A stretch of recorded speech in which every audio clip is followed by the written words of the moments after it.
Bismillahirrahmanirrahim. Assalamualaikum warahmatullahi wabarakatuh. Alhamdulillahilladzi arsala rasulahu bil huda wa dinil haqq liyuzhirahu 'alad dini kullih wa kafa billahi shahidan. Wa ashhadu an la ilaha illallah wahdahu la syarika lah wa ashhadu anna Muhammadan abduhu wa rasuluh. Ya ayyuhalladzina amanu taqullaha haqqa tuqatih wa la tamutunna illa wa antum muslimun. Ya ayyuhan nasu taqu rabbakumul ladzi khalaqakum min nafsin wahidah wa khalaqa minha zawjaha wa bassa minkum rijalan katsiran wa nisaa wattaqullaha alladzi tasaaluna bihi wal arham innallaha kana 'alaikum raqiba. Ya ayyuhalladzina amanu taqullaha wa qulu qawlan sadida yuslih lakum a'malakum wa yaghfir lakum dhunubakum wa may yuti'illaha wa rasulahu faqad faza fawzan 'azima. Amma ba'du fa inna ahsanul kalamullah wa khairal huda Muhammadin sallallahu alaihi wasallam wa syarrul umuri muhdatsatuha wa kullu muhdatsatin bid'ah wa kullu bid'atin dhalalah wa kullu dhalalatin finnar. Ma'asyiral muslimin wal muslimat, jamaah sidang majlis yang Allah muliakan dunia dan akhirat, para pemirsa Al-Azfi Channel dan teman-teman di Rumil yang Allah muliakan dunia dan akhirat. Alhamdulillah, kita bersyukur pada Allah di pagi hari ini dari Masjid Ibadur Rahman di Yayasan Imam Malik bin Anas di Desa Pasir Gauk, Kecamatan Ranca Bungur, di Ma'had Al-Azfi. Kita bisa mengadakan live streaming dalam rangka memulai kajian kita berkait dengan kitab 100 Ciri Wanita Sholihah. Artinya ada buku yang bisa memandu, karena hukum asal kajian kita di Rumil ini kajian khusus akhwat ya. Tapi banyak juga ikhwan yang datang. Cuma kali ini karena kita taat dengan aturan main pemerintah bahwa kita tidak melakukan aktivitas pengajian dengan bertemu muka langsung di sebuah tempat, kan dalam rangka melaksanakan rumus yakni pencegahan berkembangnya virus corona. Kita sama-sama kompak bagaimana caranya virus ini menjadi sebuah sejarah yang pernah ada saja, tidak melebar kemana-mana, dengan cara mentaati aturan main pemerintah dan ulama tentunya. Baiklah, buku awal bahasan kita 100 Ciri Wanita Sholihah ini buku yang ditulis oleh Dr. Fahad Khalil Jayyid.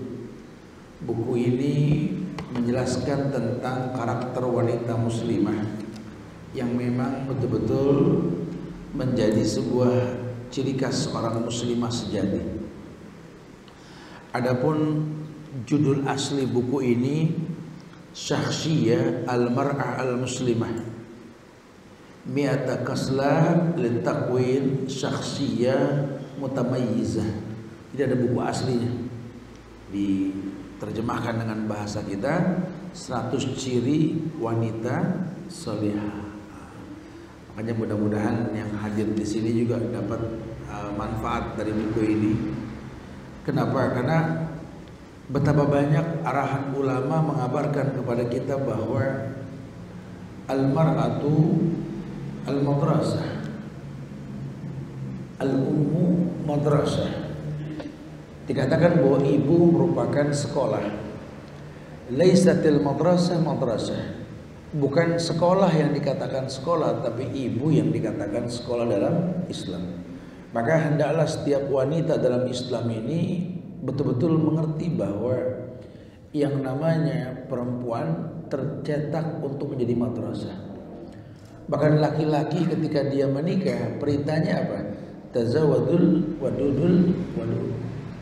Tazawadul wadudul wadud, menikahlah kalian dengan perempuan yang memang penuh welas asih dan subur banyak anak. Jadi betul-betul memang dunia ini bersandar kepada wanita untuk bisa menjadi tolak ukur kemuliaan di dunia ini. Bahkan banyak sekali bahasa ulama yang menjelaskan bahwa wanita muslimah, kalau bahasa ulama, adalah satu-satunya wanita yang dipersiapkan untuk menyebarkan rasa aman, kecintaan, perdamaian, dan ketenangan di dunia. Wanita kontemporer yang direpotkan, dikalahkan, dan dilelahkan oleh berbagai permainan filsafat materialisme. Iya, akhir zaman yang dikatakan zaman milenial ini, banyak sekali wanita-wanita kontemporer yang direpotkan, dikalahkan, dilelahkan dengan berbagai permainan filsafat materialisme. Artinya akhir zaman ini banyak sekali perempuan dijadikan alat bantu untuk sebuah kesenangan dunia. Nah, makanya ulama bilang wanita muslimah ini satu-satunya wanita yang dipersiapkan untuk menyebarkan rasa aman. Justru sengaja tidak disengaja, kalau dalam kondisi yang seperti apapun keburukannya, wanita muslimah lebih layak untuk dijadikan tolak ukur kebaikan. Ya, hingga berapa banyak negara-negara Eropa sekarang menyarankan perempuan untuk menggunakan pakaian muslimah. Berapa banyak laki-laki non-muslim berani pindah agama ke Islam untuk dapat kesucian wanita muslimah. Makanya aneh ya, kalau ada muslimah murtad tuh aneh gitu loh. Lawang dia mulia dengan keislamannya. Kemudian kata ulama lain mengatakan wanita muslimah ini dipersiapkan untuk mengubah kehidupan jahiliyah yang telah merata di seluruh lapisan masyarakat yang telah tersesat dari petunjuk Allah.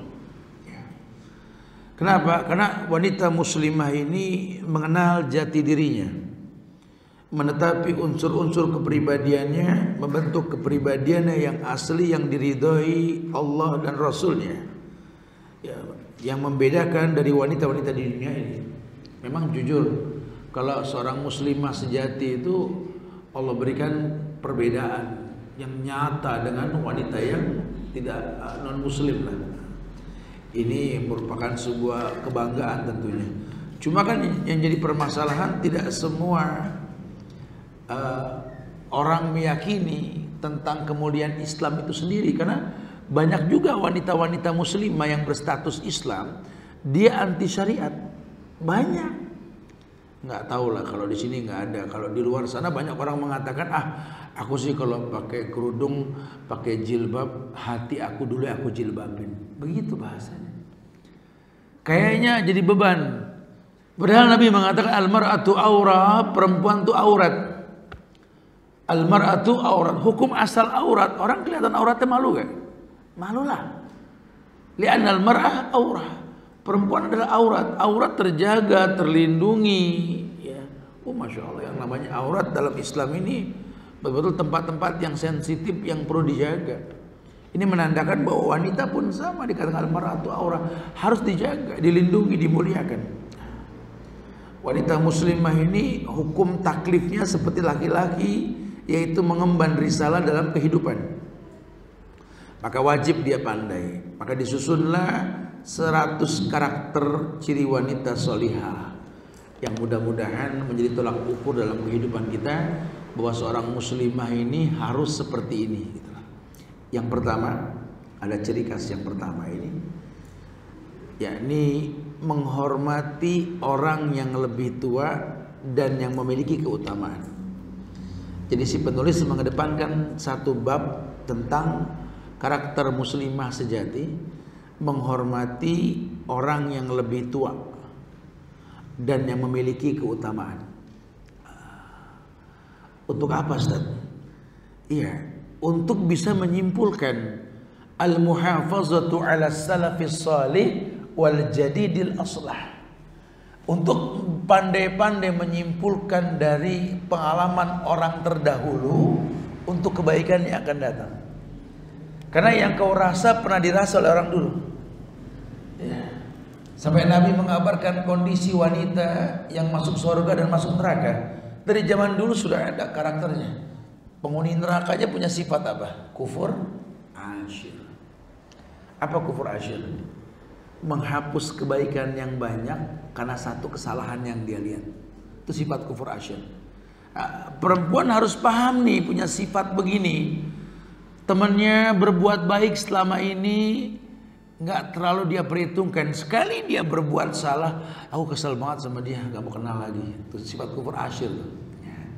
Nah kalau laki-laki nggak begitu, karakternya beda lagi. Sifat perempuan begitu. Nanti kalau sudah berumah tangga begitu, suaminya baik sekian tahun nggak ada masalah. Sekali dia berbuat salah, ceraikan aku nggak kuat sama kamu. Jadi nggak pandai menimbang rasa lah. Padahal harusnya pandai menimbang rasa. Ya. Kenapa? Karena kamu berjumpa dengan manusia tempat salah dan dosa. Kenapa mesti menghormati orang yang lebih tua yang memiliki keutamaan? Iya, simpulkan. Kamu belum punya pengalaman, dia sudah punya pengalaman. Kalau dia sudah punya pengalaman, ambil pengalamannya yang sifatnya apa? Tadi al-muhafazatu ala salafis shalih wal jadidil aslah. Ya, menyimpulkan dari kesalahan yang lampau untuk kebaikan yang akan datang. Ibu saya punya kesulitan buat ngedidik anak-anaknya. Kenapa? Karena ibu saya nggak belajar, nggak sekolah. Aku harus sekolah supaya kalau punya anak nanti aku nggak sesulit ibuku. Tapi ibuku penuh dengan keterbatasan hidupnya. Alhamdulillah, satu ibu bisa menjaga banyak anak-anaknya. Gimana caranya tuh ya? Hidup di zaman yang serba kekurangan, nggak punya pembantu, nggak punya orang yang menolong dalam rumah tangga. Suami kerja pagi pulang malam, ini anak banyak, ya Allah, kok selesai ya? Ngepel sendiri, nyuci sendiri, masak sendiri. Kenapa kok saya nggak mampu? Saya harus mampu. Bu, gimana sih caranya? Tanya. Karena nanti banyak perempuan-perempuan sekarang ini kepo. Ya Allah, anak satu, suami satu, rumah satu, pembantu 8. Kan kelewatan. Sampai nggak sempet ngapa-ngapain. Ya Allah, iya. Kok bisa beda? Ya beda karena nggak belajar. Waktu sama sehari 24 jam. Waktu nggak berbeda, sama 24 jam. Bicara berbagi waktu, orang dulu Masya Allah lebih bagus manajemennya. Orang sekarang tidak. Padahal orang dulu nggak ada yang pakai motor, nggak ada yang pakai mobil kan. Lambat kemana-mana, cuma selesai urusan. Kenapa kita sudah punya macam-macam sekarang yang bikin kita cepat, kok kita nggak bisa maksimal? Ada yang salah. Coba deh, hormati orang yang lebih tua dan beri keutamaan buat disimpulkan. Dalam sebuah riwayat Nabi pernah bersabda, "Laisa min ummati man lam yujilla kabirana wa yarhamu saghirana wa ya'rif li'alimina haqqahu." Laisa min ummati, kata Rasul, tidak tergolong umatku man lam yujilla kabirana, man lam yujilla kabirana, yang tidak menghormati yang lebih tua, wa yarham saghirana, tidak menyayangi orang yang lebih muda, wa ya'rif li'alimina haqqahu, dan sampai tidak mengetahui hak orang alim. Dikasih jalan yang di tembok bisa maju ke depan nanti. Nah, kasih jalan yang mau masuk ke depan bisa. Ini juga sama ya. Laisa min ummati man lam yujilla kabirana. Bukan dari golongan umatku, kata Rasul, yang tidak memuliakan yang tua. Wa yarham saghirana, tidak mencintai yang lebih muda. Wa ya'rif li'alimina haqqahu, dan tidak tahu bagaimana memuliakan orang yang berilmu. Nabi yang bilang, bukan dari umatku, bukan. Maka kalau pengen dibilang umat Muhammad, sama yang tua tuh hormat. Sama yang kecil tuh sayang. Sama orang yang berilmu betul-betul merendah, nggak sombong. Kalaupun dia belajar bukan litumari bihil ulama, bukan buat mendebat ulama, bukan, karena dia tahu ilmu bukan buat jadi orang yang dipandang mulia dan hebat, bukan. Ya sudah, kita kalau nuntut ilmu target itu bukan pengen dipandang pintar, bukan. Karena dengan sendirinya nanti wahal yastawil ladina ya'lamuna wal ladina la ya'lamun. Dengan sendirinya nanti Allah yang tanya, apakah sama orang yang berilmu dengan yang tidak berilmu? Oh ya beda. Ya udah nggak usah diomongin, belajar aja. Nanti kalau kamu sudah pintar, kamu beda. Kamu nggak sama dengan yang lain. Nggak usah dengerin ya, gua kakak kelas nih. Aku nih lebih banyak hafalannya, nggak usah gitu.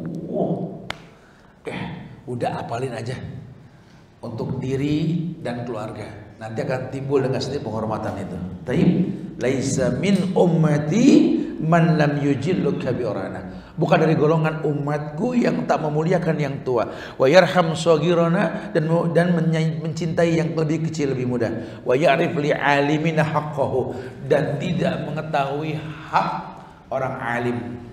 Harusnya dia tahu. Kita kalau sama orang alim tuh berlomba-lomba kayak sama guru-guru kita yang lebih berilmu. Kita bukan cari muka, bawain minum, bawain apa, itu wajar saja nih. Memuliakan ilmunya wajar, ya. Nggak ada masalah. Kalau ada apa-apa yang tua yang diutamakan, aku pengen ngobrol sama ustaz aja, aku punya masalah gini-gini, ya orang alim ini deketin. Ya, dibedakan lah, ada perbedaan dengan sendiri. Karena kalau dia tidak membedakan, dia akan dirugikan. Bukan dari golongan umat Muhammad pastinya. Kemudian jika seorang wanita muslimah, kata Rasul, menghormati wanita lain yang lebih tua dan memiliki keutamaan, maka dia telah melakukan amalan yang sesuai akhlak mulia. Melakukan amalan seperti ini termasuk ibadah. Ya, ibadah. Kenapa? Karena menghormati orang yang lebih tua dan memiliki keutamaan termasuk menghormati Allah. Ada sebuah riwayat yang sahih di mana Rasul sallallahu alaihi wasallam ini pernah bersabda. Riwayat ini muttafaqun alaih, tertulis dalam Sahih Bukhari dan Muslim. Inna min ijlalillahi ikram madhi saybah al-muslim wa hamilil Qur'an ghairil ghali fi wal jafi anhu wa ikram madhi sultanil mufsid. Inna min jilalillah, termasuk perbuatan mengagungkan Allah, jilalillah, ikram hadis syaibatil muslim, yakni memuliakan orang yang sudah beruban lagi muslim. Syaibah itu orang tua diidentikin sama uban. Sekarang anak kecil juga pada ubanan, akhir zaman, wildanan syaiban, akhir zaman. Wildanan syaiban, iya itu akhir zaman sudah. Inna min ijlalillahi ikramati syaibatil muslim. Nabi sudah mengatakan bahwa bentuk pengagungan kita kepada Allah adalah ketika kita bisa memuliakan syaibatul muslim, orang tua yang sudah beruban dan dia Islam. Wa hamilil Qur'an ghairil ghali fihi wal jafi anhu, dan memuliakan ahli Quran dengan tanpa berlebihan, tidak menyepelekannya. Wa ikrami dzil sultanil muqsil, atau memuliakan pemimpin yang adil. Jadi ada karakter-karakter yang dimuliakan dalam Islam ini. Bahkan dikatakan min ijlalillah, min ijlalillah, merupakan bukti pengagungan kepada Allah. Jadi kita kalau bilang aku nih memuliakan Allah, jangan ngomong aja, buktiin dong. Kamu sama orang tua gimana? Katanya kemungkinan besok dipulangin. Iya. Pada senang nih kayaknya. Besok sampai rumah seneng gak tuh ketemu orang tua? Jangan cuma 2 hari senengnya. Kesana diem-dieman. Mama nggak paham. Jangan, ya paham lah. Bahkan mereka sudah menyiapkan banyak obat tenang karena kalian pengen pulang, betul ya? Berapa lama bersama mereka pasang koyo nanti banyak gitu ya. Ya Allah. Selama ini mereka tenang tinggal di rumah mereka ini. Ya, itu yang pertama jelas. Jadi bentuk ijlalillah, bentuk pengagungan kepada Allah, ikramal syaibah, memuliakan orang yang sudah beruban tapi dia muslim. Wa hamilil Quran ghairul ghali fihi, atau memuliakan orang yang dikatakan ahli Quran tapi nggak berlebihan. Nggak usah berlebihan sampai kalau ada yang ngaji pakai Allah gitu ya. Ada kan kalau qori gitu ya, Ar-Rahman allamal Quran Allah, ya nggak usah gitu kan ya. Itu namanya hulu, berlebihan ya. Dari zaman Nabi orang yang ngaji banyak tapi nggak digitu-gituin amat ya. Tapi karakter kalau Quran dibacakan, idza quri'al Quran fastami'u lahu, idza quri'al Quran wajilat qulubuhum, wa idza tuliyat alaihi ayatu zadatum imanan, idza dzukirallah wajilat qulubuhum. Udah pokoknya kalau disebut nama Allah ya usahakan hatinya bergetar. Wa idza tuliyat alaihi ayatum zadatu imanan, kalau ditambah ayat Allah dibacakan tambah iman. Enggak usah pakai gulu berlebihan, enggak usah. Wa ikrami di sultanil muqsit, dan menghormati pemimpin yang terpilih. Ini sekarang kita lagi praktek ini. Ya, kita berusaha patuh kepada pemerintah karena memang ulama sudah berfatwa untuk tidak mengadakan perkumpulan-perkumpulan ya di masjid atau di mana dan mengundang orang yang dimaksud. Kalau sekarang kondisinya kita nggak masalah. Kenapa? Karena kita nggak keluar, kita nggak masuk, kita standby ya. Makanya Ustaz sebenarnya khawatir sekali melepas kalian pulang demi Allah. Karena pesantren-pesantren lain ini nggak ada yang pulang sebenarnya. Malah sunnahnya itu kalau terjadi wabah jangan ada yang keluar, sunnahnya itu, dan jangan ada yang masuk. Cuma saya nggak tahu, kayaknya orang tua kalian pengen kalian pulang ya, sehingga nanti ketika kembali akan banyak peraturan yang ketat ya. Kalian nggak boleh datang dulu kemari sebelum ada perintah dari pemimpin kita untuk bisa kembali. Nah, kemudian juga kalaupun kembali nanti Ustadz berharap membawa bukti kesehatan dari dokter dan lain sebagainya, karena khawatirnya kalian menjadi kirion, orang yang membawa masalah nantinya, itu yang nggak diperbolehkan ya. Makanya minta tolong nanti kalau kalian pulang ke rumah, tolong ya jaga diri kalian. Ya, nggak usah pakai ikut-ikutan pulang kampung ya, nggak usah pakai apa ngelihat mumpung sepi ini Jakarta dan sekitarnya jadi muter-muter ke mall, jangan ya. Terus kalaupun di rumah jangan kebanyakan nonton TV. Saran Ustadz, kalian ini kan bukan libur, cuma diliburkan, betul? Ya, jadi kalian jangan banyak nonton TV, main handphone, samalah. Makanya kalau saran Ustadz sebenarnya kalau yang pada mau stay lebih baik sebenarnya ya. Tapi kalau nggak males lah, ada masalah. Intinya jaga diri, jaga kesehatan. Nah, ya kita patuhlah. Wa ikramati sultanil muqsit. Ya pemirsa dimanapun berada juga sama nih ibu-ibu yang Allah muliakan. Sama. Tolong juga nanti kalaupun banyak penutupan majelis ta'lim di beberapa tempat dalam rangka melaksanakan rumus penyetopan penyebaran corona ini, ya kita berharap betul-betul memang bukan di rumah ini malah kita sembarangin kebersihan. Pola hidup sehat ala Rasul diterapkan. Ya, tolong jangan sampai kalian ini nggak berwudu ya. Tolong jangan sampai kalian ini nggak mandi ya. Tolong jangan sampai kalian nggak bersih hidup kalian, jangan ya. Makanya bakal banyak aktivitas. Apalagi nanti wallahu alam kalau negara-negara luar itu kan lockdown di kota maupun di desa itu pemerintah mencukupi sandang pangannya. Di kita nggak tahu nih. Ya kita kalau nggak keluar nggak dapat duit. Kita kalau nggak keluar nggak dapat nafkah kan. Nah, saya khawatir sekali, makanya kalau yang memang nanti di rumah merutinkan puasa kayak jauh lebih baik deh. Nah, ya, ketimbang malah haji mumpung bebas makan akhirnya barang habis tatar ke supermarket, tatar ke pasar. Nah, ini bahaya sekali ya. Karena virus ini sangat mematikan ya. Kita nggak usah khawatir, kematian sudah Allah jamin kapanpun terjadi ya. Cuma berhati-hati merupakan karakter seorang muslim sejati insyaallah.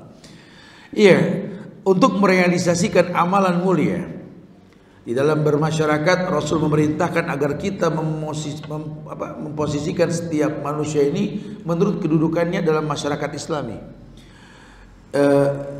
Dalam sebuah riwayat Muslim, Imam Muslim ini menyebutkan hadis dari Aisyah ketika Nabi bersabda, Aisyah mengatakan, amarana Rasulullah sallallahu alaihi wasallam an nunazzala an-nasa manazilahum. Aisyah ini yang bilang. Kata Aisyah, amarana Rasulullah, bahwa Rasulullah perintahkan kepada kami an tunazzilan nasa manazilahum, yakni agar menempatkan manusia sesuai dengan kedudukannya.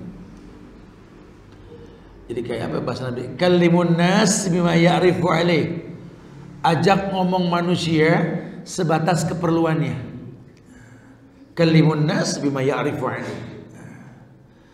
An nunazzilan nasa manazilahum. Hendaklah kamu menempatkan manusia pada tempatnya. Karena kadang-kadang orang beranggapan kalau baik menurut dia, buruk menurut dia, ini yang paling bahaya. Pengalaman pribadi dulu, Ustadz pernah di daerah Cilegon itu ngelihat petani kesian, udah tua, macul. Hati sering ngomong kalau lagi jalan pagi itu, ya tahun-tahun 2000-an, tahun-tahun 90-an akhir itu. Ya Allah, kesian amat nih orang tua ya. Anaknya mana ini? Masa udah tua suruh macul, suruh nanem, pakai perasaan gitu ya. Aduh, enggak. Udahlah kita tawarkan pekerjaan supaya jangan macul lagi, kesian nih orang tua. Ternyata memang salah. Ketika sudah nggak macul lagi, mungkin memang bukan porsinya dia untuk tidak macul, maka yang ada bikin masalah di tempat lain. Tuh, kan? Kita nggak bisa pakai perasaan. Tuh kesian banget nih anak-anaknya di kampung, ya Allah, aku pengen adopsi ya. Ternyata pas sudah ngadopsi, palanya mau pecah, nggak nyanggup sama nih anak. Gitu. Karena kita lupa, Allah tahu yang terbaik, mendingan jadi orang tua asuh dari kejauhan. Atau mendingan tolong dia, jangan rubah. Karena kadang-kadang baik menurut kita belum tentu baik menurut Allah, atau sebaliknya. Kadang-kadang buruk menurut Allah belum tentu baik menurut kita. Begitulah kenyataannya. Ya jangan pakai perasaan. Kalau pakai perasaan ya mau bilang apa? Sama Ustadz berhusnuzan. Tuh, kalau Ustadz pribadi sih pengennya murid-murid Al-Azifi ini nggak keluar lah. Di sini kayak kelihatan gitu loh, kita akan modalkan hand sanitizer atau apalah ya, kebersihan, apa diingetin, ceramah rutin. Kalau di rumah apa, tapi kita berhusnuzon adalah apa yang terjadi kalau memang ini kesepakatan. Mudah-mudahan kalian bisa jaga diri nantinya. Baik, insyaallah. Marana Rasulullah sallallahu alaihi wasallam an nunazzilan nas manazilahum. Jadi memang begitu Aisyah katakan, dulu Rasul itu perintahkan kepada kami untuk meletakkan manusia pada porsinya. Jangan baik menurut kita, jangan buruk menurut kita. Tolak ukurnya Allah, qala Allah wa qala Rasul wa qala sahabat. Tolak ukurnya itu. Jadi kalau baik menurut Allah walaupun nggak baik menurut kita, ya sabar. Katakan sami'na.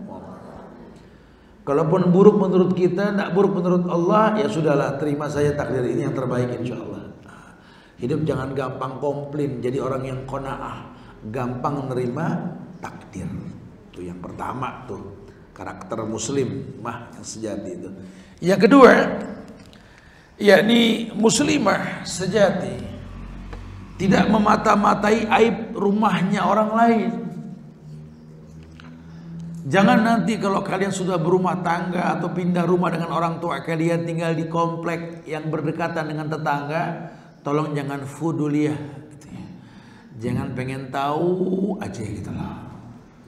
Orang laki namanya fudul, kepo orang sekarang bilang. Kepo, fudul, kepo. Orang Arab juga bilang, oh fudul nih orangnya, pengen tahu aja gitu, kepo tuh. Perempuan fuduliyah, ya. Ya, kepo ya. Ya, jangan, sudah. Apa sih manfaatnya? Kata ulama ini yang mencatat buku ini, ya hendaknya mata wanita muslimah ini tidak jelalatan saat memandang bagian dalam rumah orang lain untuk menyelidiki atau memeriksa apa saja yang ada di sana. Kalau di pengajian, ya alhamdulillah teman-teman Rumil yang pada menyaksikan acara ini, kita belajar di majelis ta'lim ya, untungnya, atau di masjid. Usahakan kalau nanti jadi panitia kajian atau kalian kajian ya, jangan biasakan kajian di rumah-rumah.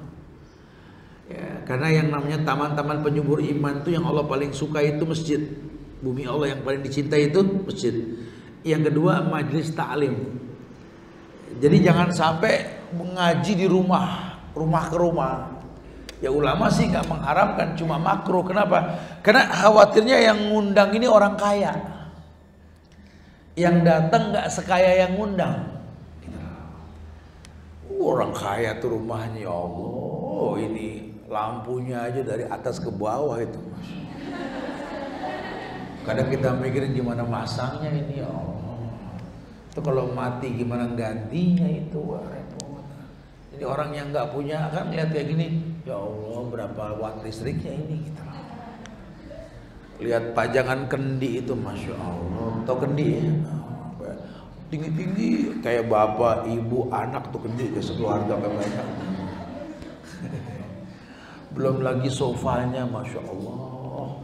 Ubinnya Ustaz, ini mah 40-40 kecil Ustaz. Itu apa nggak tahu berapa meter Ustaz, tapi gede-gede. Saya masuk ke rumah dia Ustaz waktu mau ngaji sampai bingung, ini pintu depannya aja innalillah gede banget ya. Ada tuh rumah yang pintu masuknya gede sekali. Apa kita pikir ya Allah nih tinggi amat nih pintu, orangnya segimana nih. Ternyata keluar segini orangnya. Kirain gede orangnya. Coba kalau tuh pintu dibagi 4 rumah kan rata orang kebagiannya.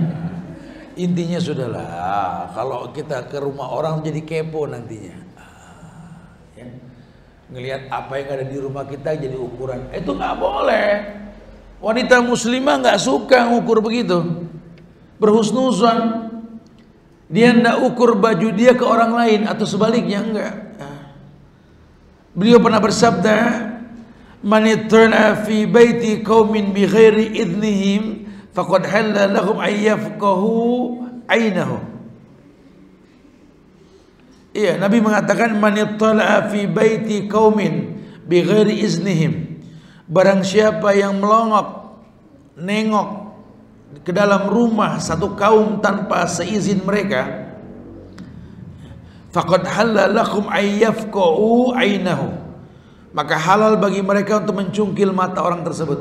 Jadi di Islam, kalau orang mau ngintip gitu ya ke rumah orang yang punya rumah nggak suka diintip, di mata Islam halal matanya dicongkel.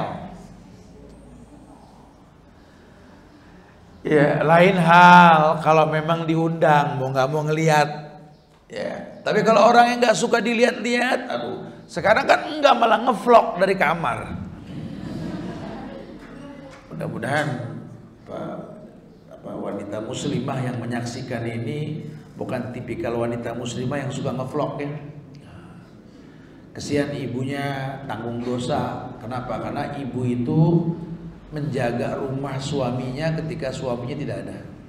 Nah, anak-anaknya ngevlog dari dalam rumah. Hai guys, aku di kamar nih.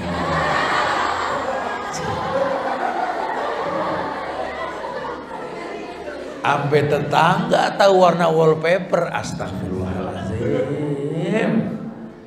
Emaknya pegel punya anak EO, kirain cakep, pinter, cakep EO, betul-betul ya. Ngevlog dari astagfirullahaladzim. Lah kita larang orang masuk ke rumah, dia malah kasih tahu orang dalam rumahnya. Bodoh gak? Bodoh kepanjangan 5 huruf. EO aja dah. Awas ada yang ngevlog besok ya. Hai sis, aku di rumah sekarang. Sis, semoga sudah nggak ada gitu-gitu Anda ya. Jangan, nggak boleh. Nanti dosa yang nanggung orang tuanya tuh. Karena apa? Nggak bisa ngedidik anak. Ya, nggak bisa ngedidik anak. Langsung yang dihantam sampai rumah handphone. Buka IG. Aduh. Corona, aku berterima kasih karena engkau aku pulang.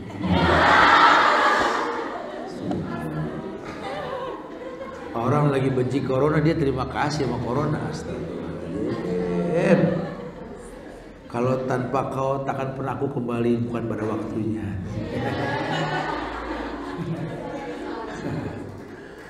Ya jangan ya, nggak boleh. Jadi pemirsa yang menyaksikan ini juga tolong nanti nih anak-anak pada di rumah lockdown aja udah. Ya insya Allah jadi pada gak kena corona, paling pada kena darah tinggi ngadepin anak tiap hari gitu ya. Karena nggak tahu sampai kapan lagi liburnya, astagfirullahaladzim ya. Mudah-mudahan anak-anak dikasih kedewasaan lah insya Allah ya. Yang ketiga, karakter muslimah yang ketiga, yakni seorang muslimah itu berusaha sekuat tenaga tidak menguap di majelis. Menguap apa? Angop. Jadi di buku ini ditulis nih yang ketiga nih, karakter muslimah yang ketiga, berusaha sekuat tenaga tidak menguap di majelis, tidak angop di majelis, mempertontonkan kantuk. Walaupun yang namanya an-nu'as amanatan minhum, ngantuk itu merupakan nikmat. Ngantuk nikmat loh. Lihat ya kalau kita lihat diangkut orang ngantuk sampai nikmat amat tuh orang. Emang ngantuk tuh nikmat. Kita kalau lihat orang ngantuk, makanya di Islam nggak dilarang orang ngantuk. Bahkan kalau ngantuk ingetin aja, Bismika Allahumma amut. Karena kan sunnah di Islam kalau mau tidur baca doa, betul? Kalau yang udah lama tidur tadi Ustaz bangunin. Alhamdulillahilladzi ahyana ba'da ma amatana. Dan itu nggak harus di kamar, judulnya kan tidur di mana aja, betul? Ya di kelas, di masjid, pokoknya yang ngantuk bangunin aja. Apa sih? Alhamdulillahilladzi ahyana ba'da ma amatana. Karena perempuan kalau kurang-kurang diingetin cari aman nih, modal pakai nikob belakang ngantuk naikin dikit aja. Ya udah tahuan deh emang begitu ya. Di pemirsa belakang pakai masker benar merem tuh ya. Ya jujur wanita muslimah ini kata si penulis hendaknya tidak mempertontonkan tanda-tanda kantuk, menahannya sekuat kemampuannya. Jika tiba-tiba dia ingin angop, ingin menguap atau dorongan menguap tidak tertahankan, hendaklah menahan semampunya. Bukan sengaja. Di pantat mana gitu. Kalau udah nggak kuat juga ambil wudhu. Ambil wudhu. Biasanya kalau sudah berwudhu basuh. Ya bukan bagian dari wudhu, tapi selesai berwudhu boleh basuh unuk atau ambil air putih minum. Ini apa air standby gak Fer? Air minum. Kalau nggak boleh standby, jadi kalau ada yang ngantuk tinggal ambil air aja ya. Jadi nggak ada alasan. Karena karakter muslimah seperti itu. Idza tasa'aba ahadukum fis shalah falyaqzim mastata'ah. Idza tasa'aba ahadukum fis shalah, bahasanya si salat ya. Jika salah seorang dari kalian menguap ketika sedang mengerjakan salat, falyaqzim mastata'ah, maka hendaklah dia menahan semampunya. Dia tahan semampunya. Kenapa? Karena memang ini enggak baik. Tapi jika dorongan menguap ini terlalu kuat sehingga tidak bisa ditahan, hendak ia meletakkan tangannya pada mulut, menjaga. Karena Islam nggak pengen wanita muslimah itu kelihatan buruk. Ya. Coba deh orang kalau angop selfie coba, nggak ada bagus-bagus. Astagfirullahaladzim. Ya makanya di Islam nggak pengen orang Islam tuh kelihatan jelek. Suruh tahan pakai mulut dong. Ya suruh tahan pakai mulut. Sunnahnya itu menahan pakai tangan. Jadi kalaupun dalam nikob, dalam hijab, kalau angop ya tangan main, karena sunnah pakai tangan. Idza tasa'aba ahadukum falyumsik biyadihi ala fihi fa inna syaitan yadkhul. Ya, Nabi bilang idza tasa'aba ahadukum, kalau ada yang angop di antara kalian, falyumsik biyadihi ala fihi yakni suruh tahan. Dan pakai tangan kiri kanan ini berkhilaf, tapi yang betul karena kotoran itu kiri.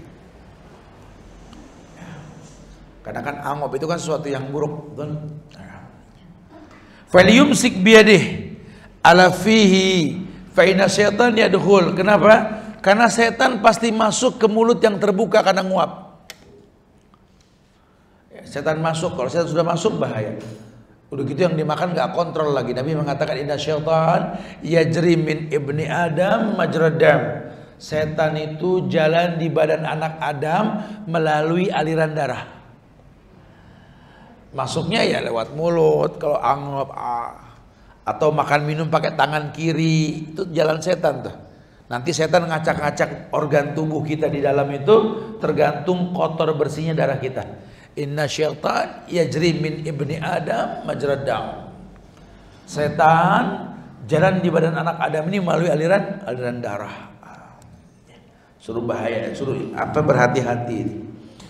Menguap termasuk perbuatan yang buruk. Karena penyebab setan masuk, tidak disukai dan tidak pantas bagi orang yang beradab. Oleh karenanya menguap harus ditahan atau dihindari dengan cara menutup mulut yang menganga dengan tangan dan menutupinya dari pandangan teman duduk dekatnya. Masya Allah ya, sampai Islam tuh nggak pengen orang Islam kelihatan jelek ketika nguap. Masya Allah, agama lain nggak ada yang begini. Kata si penulis, guruku Syekh Taghlibi, yang semoga Allah luaskan kuburnya, ketika berkata, jika menutup mulut ketika menguap dengan tangan kiri, maka gunakan punggungnya. Jika dengan tangan kanan, maka dengan telapaknya. Jadi gini, kalau pakai tangan kiri, kalau pakai tangan kanan, ya. Jadi dikatakan oleh si penulis, guruku mencontohkan, kalau menahan kantuk atau nguap pakai tangan kiri, maka dengan punggung. Itu ya. Kalau pakai tangan kanan dengan telapaknya. Kenapa? Islam menjaga kebersihan. Karena tangan kiri dipakai buat yang kotor biasanya. Ya. Kebayang tidak mulianya Islam tuh. Adakah di agama lain yang kayak begitu? Enggak ada. Terbuka, oh ya Allah, iya. Ini nggak dapat di kelas, makanya majelis ilmu di mana saja, duduk dapat kita ilmu ini. Ya. Tayyib, di yang keempat,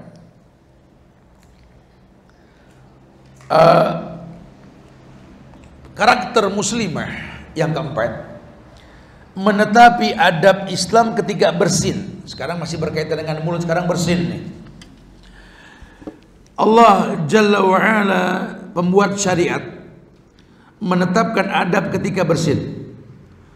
Dia mengajarkan kepada kaum muslimin, baik laki-laki maupun perempuan, apa yang seharusnya mereka lakukan ketika bersin, apa harus yang mereka ucapkan, dan bagaimana doa tasmid yang perlu diucapkan orang yang sedang bersin. Ada sebuah riwayat dari sahabat Abi Hurairah, Nabi pernah bersabda, innallaha yuhibbul utas wa yakrahu at-tasa'ub fa idza atasa ahadukum wa hamidallah kana haqqan ala kulli muslimin sami'ahu ay yaqula lahu yarhamukallah wa amma at-tasa'ub fa innama huwa minasyaitan fa idza tasa'aba ahadukum falyaruddahu mastata'ah fa inna ahadakum idza tasa'aba dhuhika minhu syaitan. Begini, hadis riwayat Abi Hurairah ini tertulis dalam Sahih Bukhari dalam kitab Fathul Bari. Dikatakan Nabi bersabda, innallaha, sesungguhnya Allah, yuhibbul utas, Allah menyukai bersin. Yuhibbul utas, sebagian mengatakan yuhibbul atas. Wa yakrahu tasa'ub, dan membenci yang namanya angop atau nguap ini. Fa idza atasa ahadukum wa hamidallah, dan ketika ada orang yang sedang bersin, hamidallah, alhamdulillah, hamidallah, ya. Kana haqqan ala kulli muslimin sami'ahu ayakula lahu, dan wajib buat yang mendengar dia mengatakan alhamdulillah, ketika bersin mengatakan yarhamukallah. Sebagian mengatakan yahdikumullah wa yuslih balakum. Wa ammat tasa'ub, adapun nguap atau angop, fa innama huwa minasyaitan, dia adalah tergolong perbuatan syaitan. Fa idza tasa'aba ahadukum falyaruddahu mastata'a. Oleh karena itu ini kesukaan syaitan, kalau nanti ada yang angop tahan semampu dia. Fa in adakum idza tasa'aba dhahika minhu syaitan. Karena kalau sampai dia angop, setan senang. Setan senang. Berarti menjaganya seakan-akan nggak kelihatan. Nggak kelihatan gitu loh. Bukan dari jauh. Bukan gitu. Atau sekalian, kita nggak pengen bikin setan ketawa, kita pengen bikin setan nangis. Ya, senangan diketawain setan apa ditangisin sama setan? Senangan apa tuh? Ditangisin sama setan. Ya, tayyib. Ya, dalam riwayat lain, idza atasadukum falyakul alhamdulillah, falyakul law akhuhu aw sahibuhu yarhamukallah, fa idza qala lahu yarhamukallah falyakul yahdikumullah wa yuslih ba'alakum. Riwayat lain dalam Imam Bukhari pun mengatakan sama. Idza atasa ahadukum, langsung kalau ada yang bangkis di antara kalian, falyakul, fal bukan wal, maka langsunglah dia katakan alhamdulillah, berarti spontan. Asin alhamdulillah. Kalau sekarang asin kabur semua orang. Takut corona. Harusnya jangan ya. Gak usah khawatir, makanya kita jauh-jauh ya, siap-siap menjaga perlindungan badan lah kalau lagi begini. Ada ekstra sedikit lah ya. Fa idza qala lahu yarhamukallah, kalau sudah ada yang mengatakan alhamdulillah, tolong kamu buru-buru mengatakan yarhamukallah. Kalimat alhamdulillah, segala puji milik Allah dan semoga Allah muliakan kamu. Balas lagi yahdikumullah wa yuslih balakum. Semoga Allah kasih hidayah buat kamu, Allah islah kamu. Masya Allah. Ya, ucapan doa yarhamukallah disebut dengan tasmid. Apa? Tasmid. Kalimat ini diucapkan untuk orang yang bersin dan hukumnya mustahab, dianjurkan. Idza atasadukum fahamidallah fasammatuhu fa in lam yahmadillah fala tusammituhu. Idza atasadukum, jika salah seorang dari kalian bersin, fahamidallah, kemudian dia memuji Allah, fasammatuhu, maka kalian ucapkan tasmid untuknya. Fa in lam yahmadillah, kalau seandainya dia tidak memuji Allah, fala tusammituhu, jangan kamu mengucapkan yarhamukallah. Tapi kalau ada orang yang enggak alhamdulillah, kamu enggak usah, takutnya dia orang kafir. Ya, kalau orang kafir dia akan tidak tahu hukumnya. Atau kita ingetin deh, kalau orang Islam asik, ya alhamdulillah, yarhamukallah, ajarin. Mungkin dia belum terbiasa kan. Nah, ya. Karena kalau sudah ada tahmid kepada Allah, tidak ada keburukan di dalamnya. Nah, buat kita kalau sudah mendengar orang bangkis bilang alhamdulillah, kita tasmid, katakan yarhamukallah. Ya. Nah. Dari Anas bin Malik. Siapa Anas bin Malik? Pembantu Rasul. Anaknya siapa? Anaknya Malik. Siapa ibunya? Rumaisah binti Milhan, yang nikah sama Abu Thalha. Kenapa nikah sama Abu Thalha? Ya dilamar sama Abu Thalha, betul. Dan dia ketika menikah janda punya anak satu yang namanya Anas. Maka ketika dilamar, maka anak tidak dibawa ketika dia menikah lagi, anak dititipkan, itu yang paling betul. Ya. Jadi kalau yang mengalami seperti ini, ketika menikah nanti bawa anak status janda, anak jangan jadi wasit di antara kalian, gitu ya. So jadi keributan. Nah, yang paling baik letakkan anak pada tempatnya. Kamu menikah, suami nomor satu. Itu konsekuensi janda kalau menikah. Anas dititipkan sama Rasul. Ibunya Rumaisah nikah lagi sama Abu Thalha dan punya anak yang banyak. Anak pertama dari Abu Thalha meninggal. Kemudian dia dandanin, suaminya dia rapikan, baru dikasih tahu anaknya meninggal. hikayat tentang itu ya. Allah titipkan banyak anak-anak mujahid dari rahimnya setelah itu, masya Allah. Taib. Ya, kemudian atau sarajulani ingdan Nabi sallallahu alaihi wasallam, ada dua orang laki-laki yang bersin di sekitar Nabi. Fasammata ahaduhuma wa lam yusammitil akhar. Ya, dikatakan bahwa sementara mengucapkan tasmid untuk salah satunya, yang satunya lagi tidak. Kemudian faqala alladhi la yusammithu, orang yang enggak mengucapkan yarhamukallah berkata, fulan bersin lalu engkau mengucapkan tasmid untuknya, mengapa engkau tak mengucapkan untukmu? Dia komplain.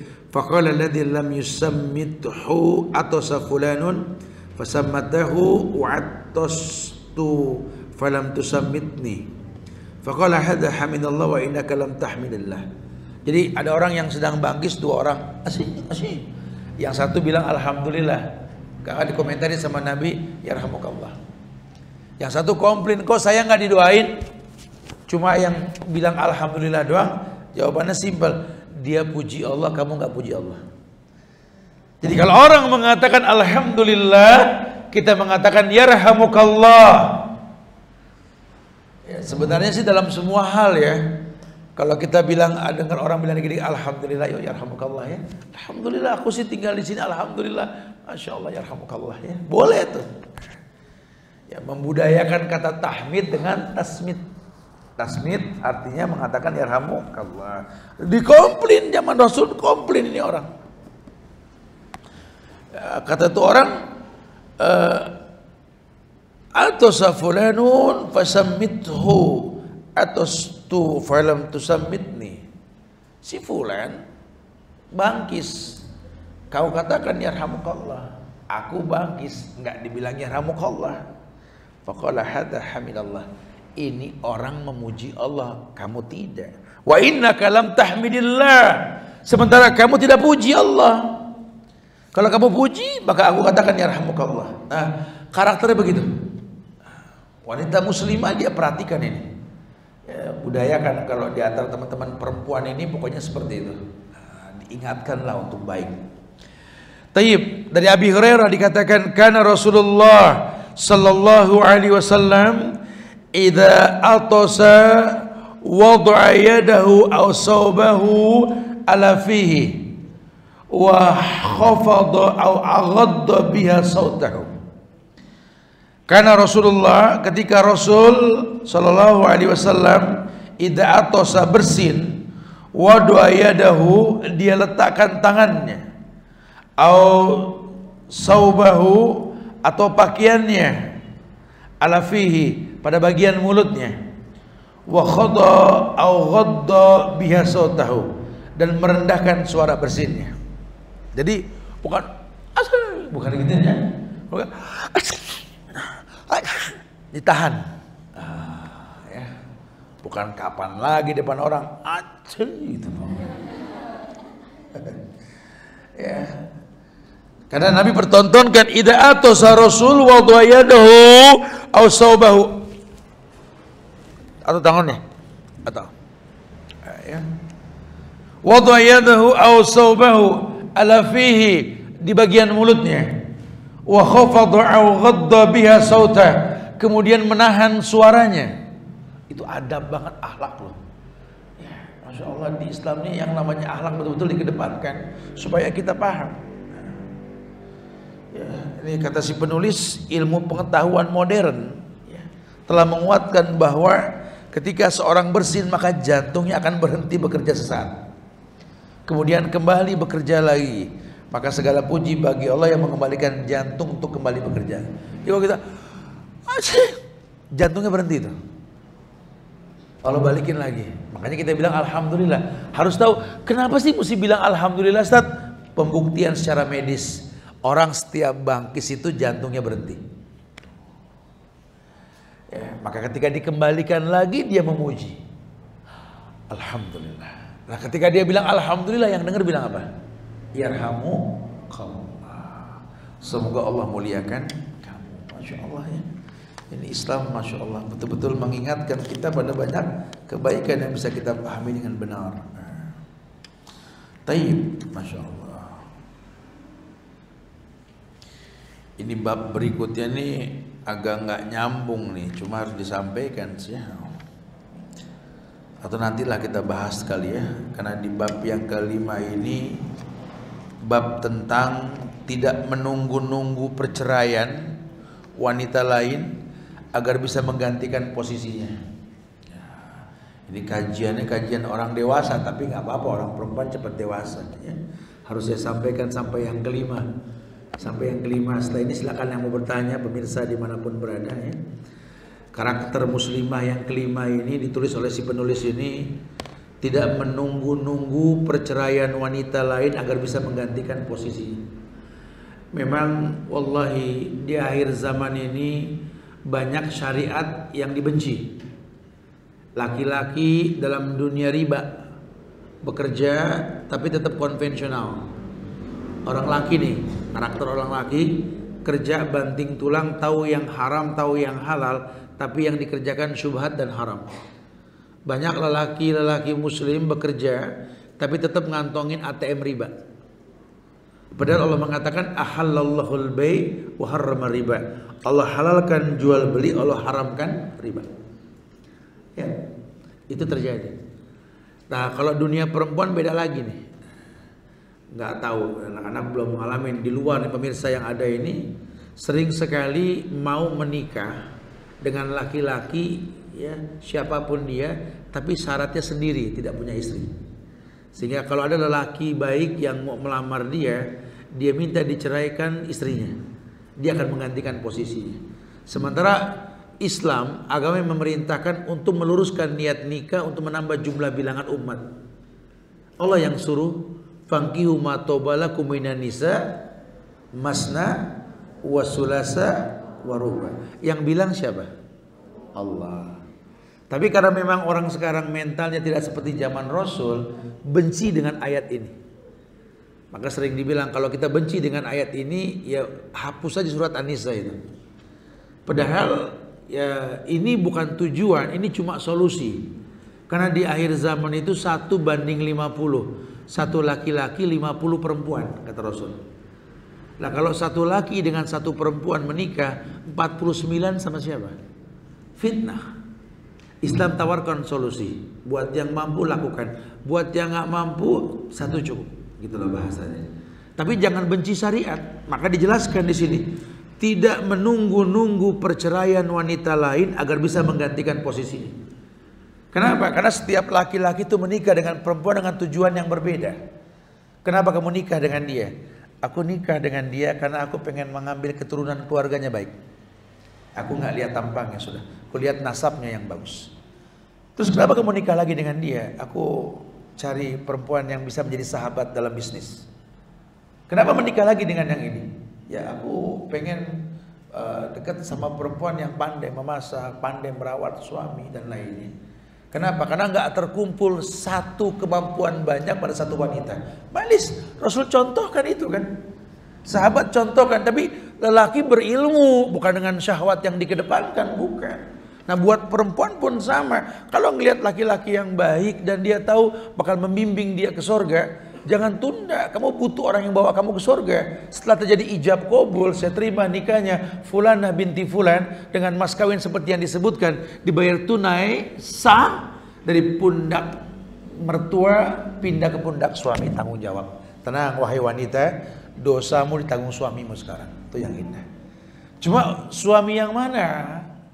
Suami yang tahu fitrah dirinya tercipta untuk memimpin. Ar-rijalu qawwamuna 'ala an-nisa.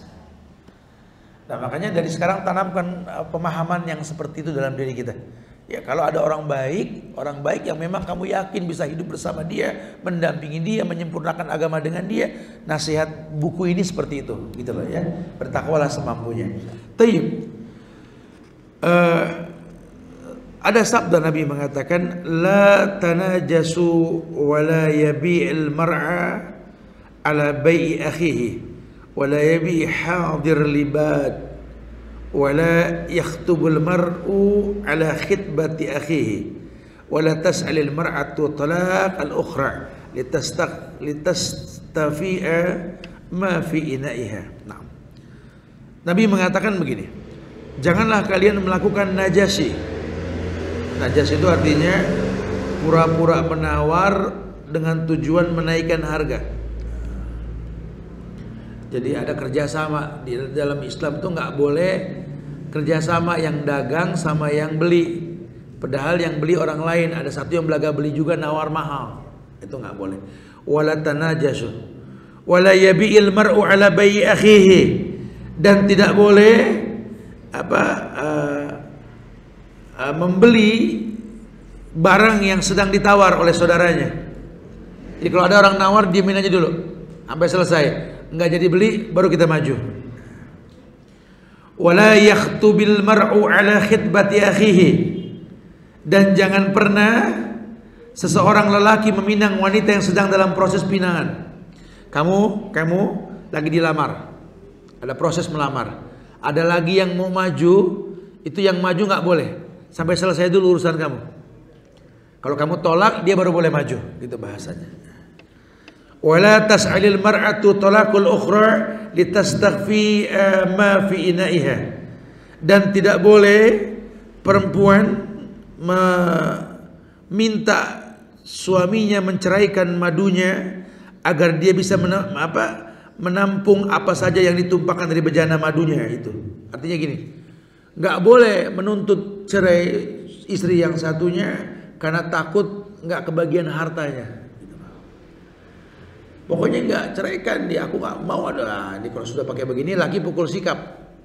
Kalau si perempuan ini memang benci dengan syariat, aku tidak mau dengan ini syariat, ceraikan dia. Ini orang berarti tidak sesuai dengan syariat. Jadi kalau lelaki suruh memilih mana, pilih yang setuju dengan syariat. Ya enggak, ya sudah. Karena kesian suaminya. Karena seumur hidup dia bersama suaminya yang bakal nanggung dosa. Dan tidak ada ulama yang punya ibu meminta cerai kepada suaminya. Tidak ada. Makanya berilmulah sebelum beramal. Ya, habis gimana Ustaz? Lawang dia orangnya aja sama kita aja zolim, terus nikah lagi kita nggak setuju. Ya, makanya dari pertama cari yang nggak zolim, cari yang agamanya bagus. Dan kamu kan butuh anak yang soleh, betul? Anak yang soleh ya dapat dari suami yang soleh. Makanya Ustaz pernah sampaikan, kenapa Naila, istrinya Utsman bin Affan, berusia 18 tahun berharap dinikahi oleh Utsman yang berusia 82 tahun. Ya, padahal jauh sekali usianya. Ya, Naila cerdas, bukan fisik, bukan usia. Utsman dipastikan ke sorga. Ini yang pinter. Sekarang kamu lihat, dia orang yang berilmu, imannya bagus, agamanya baik. Yang kamu butuhkan ekonominya cukup, bisa membahagiakan orang tua kamu, malis. Cukup sudah. Jadi orang yang qanaah. Ya syukur-syukur kalau dapat orang yang betul-betul sesuai dengan keinginan kita. Tapi intinya tidak. Luruskan niat. Wa ma khalaqtul jinna wal insa illa liya'budun. Kita dicipta untuk beribadah. Bisa gak bersama dia kita beribadah dengan maksimal? Itu yang paling penting. Nah, jangan sampai kita gak beribadah. Tayyib. Ma qaddaralah. Riwayat Imam Bukhari, wanita muslimah dikasih kabar. Ciri khas perempuan soleha ini, dia tahu Nabi mengatakan tidak halal bagi seorang wanita minta suaminya agar menceraikan madunya, agar dia bisa menumpahkan bejana saudarinya, karena madunya itu juga memiliki bagian telah ditentukan baginya. Artinya gini, jangan lupa setiap orang punya rezeki yang berbeda. Makanya lelaki yang berilmu, dia tahu kalau dia menikah rezeki istri berbeda-beda. Tapi dia berusaha berbuat adil untuk mencukupi apa yang memang dibutuhkan. Harus, jangan dibenci syariat. Ini sekarang dibenci syariat, udah kayak apa? Partai-partai non muslim. Oh, anti poligami, anti sudah itu takdir. Enggak ya sudah, iya ya sudah. Kedua-duanya syariat. Ya. Artinya jangan sampai dikomplain syariat, karena yang memerintahkan Allah, ya. Mudah-mudahan Allah muliakan kita insya Allah dengan syariat. Ini yang terjadi. Laki-laki masalah riba susah dibilangin riba. Perempuan anti yang satu ini. Wa yadubillah wa na'udzubillah. La yu'minu ahadukum hatta yuhibba li akhihi ma yuhibbu li nafsihi. Harusnya yang dipegang prinsip kata Nabi.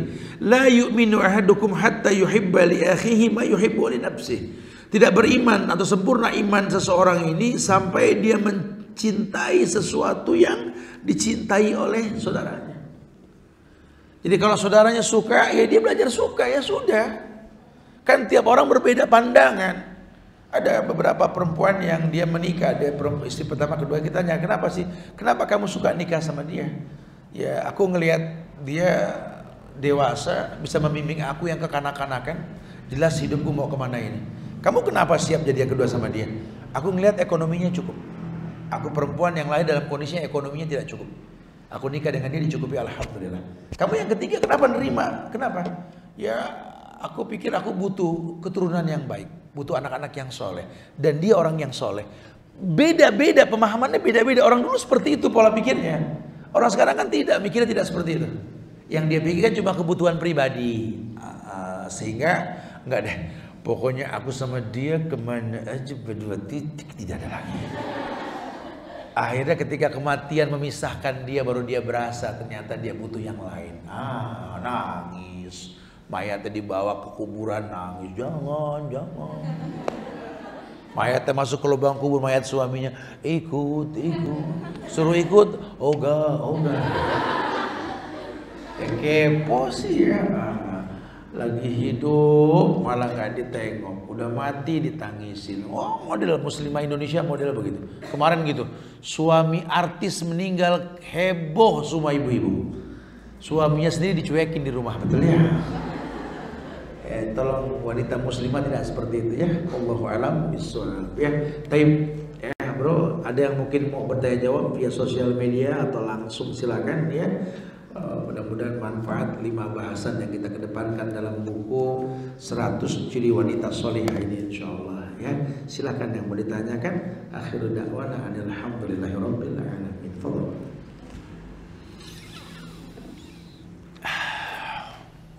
Ya.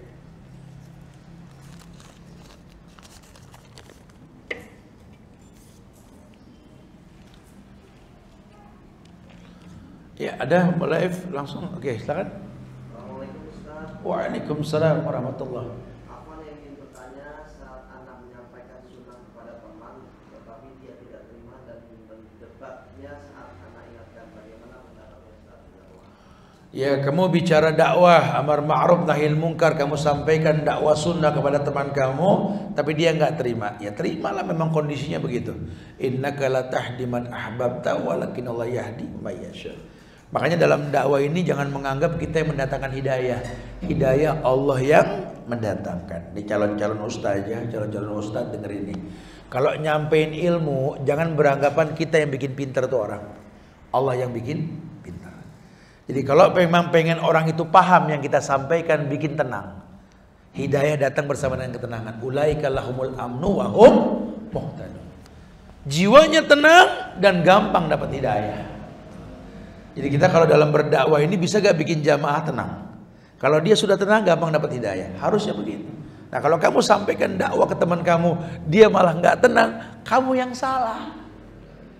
Akhirnya emosi. Aku 3 kali udah ngomong tapi gak paham-paham. Ya, aku bilang aja lakum dinukum ya. Orang kafir dong. Assalamualaikum Ustaz. Kalau kita dengar seorang bersin, terus dia tahmid, kita jawab yarhamukallah. Tapi ada yang bilang kalau bersinnya lebih dari 3 kali, jawabnya syafakillah. Apa itu benar? Iya kalau sekali, betul. Kalau 3 kali sakit tuh orang berarti ya. Syafakillah. Itu ijtihad namanya ya. Orang laki sekali kita jawab, 2 kali, 3 kali bilang lu berobat deh. Kita penyakit nih. Syafakillah. Itu ijtihad. Tapi intinya sih tetap bacakan doa ya. Allahu a'lam. Nah. Ada? Ya. Ustaz, bagaimana nasihati adik saudari seperti adik dan kakak supaya berhijab? supaya berhijab. Nah. Jelaskan sama dia al-mar'atu aurah. Perempuan itu aurat. Lan yasu ayra minha ila hadza wa hadza. Perempuan itu aurat. Rasul yang bilang tidak boleh tampak kecuali muka dan telapak tangan. Makanya yang namanya cadar ini mustahab, sangat disukai tapi nggak wajib, gitu ya. Karena nanti kalau kamu umroh, ihram ya harus buka, sholat ya buka, kan gitu ya. Ada ijtihad segelintir ulama bilang tetap pakai, tapi yang sahih hadis Nabi yang mengatakan tidak boleh tampak kecuali muka dan telapak tangan. Mana yang dibilang muka? Ya ini wajah dan telapak tangan. Ya tapi mustahab, sangat disukai dia menggunakan niqab untuk menolak pandangan. Wallahu a'lam bishawab. Jelaskan. Nabi pernah melihat bahwa ada perempuan yang diikat di bagian rambut dan tumit kakinya disatukan dengan rantai dari bara neraka, dikaitkan pada dua puting susunya itu bara neraka, dicelupkan pada air nanah dan timah. Siapa itu wahai Jibril? Kata Rasul ketika Isra Mi'raj, itu perempuan yang tak menutup auratnya. Jelaskan baik-baik. Sisanya tahabu. Mungkin darahnya kotor, susah nerima syariat, kasih hadiah dari uang yang halal. Kita kalau berdakwah tuh jangan eman, kasih yang halal. Wallahu a'lam. Baik, fadhal. Nah. Waalaikumsalam. Sama yang tadi saya bercerita. Ya. Menjawab orang yang sedang bersin pas mid. Apakah ada perbedaan antara menjawab bagi laki-laki dan perempuan? Ya, bedanya cuma dhamirnya aja, yarhamukallah buat laki-laki, yarhamukillah buat perempuan. Dhamir kata ganti orang keduanya itu ka dan ki. Atau kalau jauh yarhamuhullah atau yarhamuhallah, atau kalau kompak bangkis bareng yarhamuhunnallah ya. Atau yarhamuhullah ya. Itu domirnya saja Pak ya. Allah. Nah, bagaimana hukum menikahi akhwat yang ternyata akhwat tersebut anak kedua nikah? bagaimana menikahi akhwat yang ternyata di akhwat di luar nikah? Ya nikahin aja, kenapa emang? Kan dia juga nggak bisa milih takdir, betul? Jangan suka hina masa lalu orang. Sejarah dimulai dari diri sendiri. Nah, ini perlu digarisbawahi ini. Ya, dia nggak tahu nasab, dia maunya jadi anak Rasul, cuma di takdirnya apa? Jadi anak lahir di luar nikah, kan mau bilang apa? Nikah, cuma kalau memang dipastikan dia memang lahir di luar nikah, walinya pemerintah, ulil amri. Solusinya apa? Nikah dulu aja berdua di KUA. Supaya nggak tahu aib ke orang-orang. Selesai nikah baru dirayakan nanti di rumah gitu. Supaya nggak jadi fitnah kan. Karena di kita kan kadang-kadang kesian, malah terzolimi. Padahal dia nggak bisa pilih takdir kan. Dia pengen jadi anak orang soleh-soleha, cuma takdirnya nggak begitu. Allahu a'lam. Apakah perempuan yang lahir di luar nikah nggak berhak masuk surga? Ya berhaklah. Bahkan perempuan yang menjual diri ketika dia bertobat memberi minum anjing yang kehausan saja bisa masuk surga. Nikahi nggak masalah. Kemudian ajarkan dia bertobat supaya sejarah dimulai dari diri dia sendiri. Allah a'lam. Khalas, tayyib. Nah, insyaallah mudah-mudahan manfaat yang disampaikan. Kita persiapan buat kegiatan Jumat dan berikutnya insyaallah.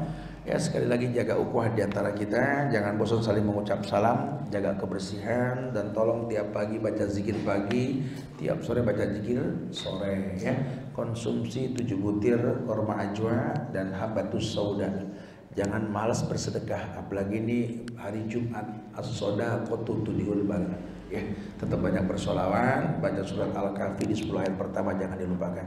Ya, kalau besok terjadi pemulangan, tolong jaga Islam kalian, jaga iman kalian, dan jaga kebersihan kalian. Ya, karena kedepannya akan banyak peraturan yang ketika kalian masuk lagi kemarin.